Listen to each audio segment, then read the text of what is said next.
नमस्कार, मैं नेहा पचौरी और आप देख रहे हैं केएनए न्यूज, सबसे तेज सबसे फास्ट। चलिए अब नजर डालते हैं इस खास खबर पर। जनपद के स्वशासी राज्य चिकित्सा महाविद्यालय 100 शैय्या एवं 200 शैय्या मेडिकल कॉलेज व ट्रॉमा सेंटर का जिला अधिकारी द्वारा औचक निरीक्षण किए जाने से अस्पताल प्रशासन में हड़कंप मच गया। निरीक्षण के दौरान जिलाधिकारी ने अस्पताल की विभिन्न इकाइयों, वार्डों और चिकित्सा व्यवस्थाओं का गहनता से जायजा लेते हुए स्वास्थ्य सेवाओं की जमीनी स्थिति परखी। निरीक्षण के दौरान जिलाधिकारी सीधे मरीजों के बीच पहुंचे और वार्डों में भर्ती महिलाओं, बुजुर्गों एवं बच्चों से बातचीत कर उनका हालचाल जाना। उन्होंने मरीजों से अस्पताल में मिलने वाली चिकित्सा सुविधाओं, डॉक्टरों के व्यवहार तथा उपचार व्यवस्था को लेकर फीडबैक लिया। अधिकांश मरीजों ने अस्पताल में मिल रही चिकित्सा सेवाओं और डॉक्टरों के व्यवहार पर संतोष व्यक्त किया। मरीजों ने बताया कि उन्हें समय पर उपचार और आवश्यक दवाएं उपलब्ध कराई जा रही हैं। जिलाधिकारी ने कहा कि अस्पताल में वर्तमान समय में सभी मूलभूत सुविधाएं उपलब्ध हैं और जिन सुविधाओं की अभी कमी है उन्हें भविष्य में प्राथमिकता के आधार पर उपलब्ध कराया जाएगा। उन्होंने स्पष्ट किया कि शासन की मंशा है कि मरीजों को बेहतर इलाज के लिए बड़े शहरों या निजी अस्पतालों की ओर रुख न करना पड़े और जनपद स्तर पर ही उच्च स्तरीय चिकित्सा सुविधाएं उपलब्ध हों। हालांकि निरीक्षण के दौरान अस्पताल परिसर में फैली गंदगी और अव्यवस्था को देखकर जिलाधिकारी काफी नाराज नजर आए। उन्होंने स्वच्छता व्यवस्था को लेकर संबंधित अधिकारियों और सफाई कर्मचारियों को कड़ी फटकार लगाई। जिलाधिकारी ने कहा कि अस्पताल में साफ सफाई की अनदेखी किसी भी हालत में बर्दाश्त नहीं की जाएगी। उन्होंने निर्देश दिए कि मरीजों और उनकी तीमारदारों को स्वच्छ वातावरण उपलब्ध कराना प्रशासन की प्राथमिक जिम्मेदारी है। इस तरह के निर्देश क्या पाया गया? आज देखिए, ये जो फिरोजाबाद जनपद का जो सबसे बड़ा हमारा अस्पताल है जहाँ पे चल रहा है मेडिकल कॉलेज का, इसका मैंने आकस्मिक निरीक्षण किया है और आकस्मिक निरीक्षण में यहाँ पे जितने भी पेशेंट और जो परिजन मिले हैं उन सभी से हमने वार्ता की है। अस्पताल की व्यवस्थाओं पे सामान्य तौर पे सभी ने संतोष व्यक्त किया है और जो ट्रीटमेंट पर भी किसी ने कोई अप्रसन्नता व्यक्त नहीं की, सभी लोग इसमें संतुष्ट थे। तो इसकी पूरी हम लोगों ने पूरा देखा हुआ है।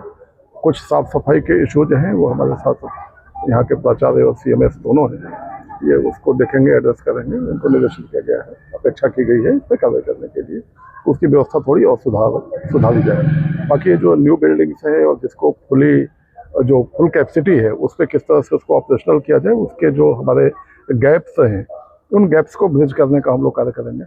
और आम जन को उद्देश्य है कि आम जन को स्वास्थ्य सेवाओं के लिए भटकना न पड़े और जो भी यहाँ पर जनता आ रही है उसको उसकी मूलभूत जो आवश्यकता, मूलभूत जो उपचार है वो सारे उपचार हो जाए। और बाकी यहाँ पे एडवांस में देखा होगा कि यहाँ पर वेंटिलेटर्स भी हैं, एडवांस ट्रीटमेंट भी है और ट्रॉमा सेंटर भी है, अल्ट्रासाउंड, CT, एक्सरे, सभी सुविधाएं यहाँ पे उपलब्ध हैं।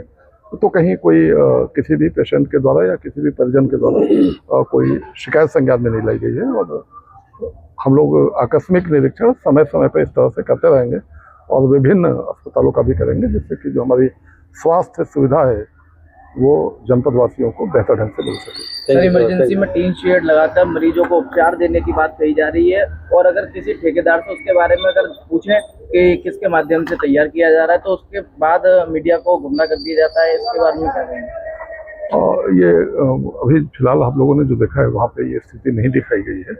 और अगर कहीं कोई स्थिति है, कहीं कोई विशेष समस्या है तो बताइएगा, उसका निश्चित रूप से निराकरण करेंगे। क्योंकि आप अभी मेरे साथी थे तो देख रहे हैं कभी यहाँ पर पर्याप्त स्पेस है, कहीं पर ट्रॉमा सेंटर में या कभी ऐसा होता है कि पेशेंट्स की संख्या बढ़ जाती है तो कॉरिडोर्स में और बाकी जगहों पे उनको तत्काल उनके हेल्थ के दृष्टिगत उसको देखा जाता है। और जो सुविधा होने के बावजूद यदि कहीं दूसरी जगह देखा जाता है तो गलत है, इसको भी हम लोग चेक करेंगे। फिलहाल आज हमने अधिकांश परिजनों से बात की है, आप लोग साथ रहे हैं, तो अगर पेशेंट और पेशेंट के परिजन संतुष्ट हैं यहाँ के कार्रवाई से तो ये हमें लगता है कि ये एक अच्छा इंडिकेटर है। और बाकी जो व्यवस्थागत कमियां हैं वो धीरे धीरे कुछ दूर होंगी और कुछ जो तत्काल दूर होने वाली होंगी दूर की जाएगी। Thank you.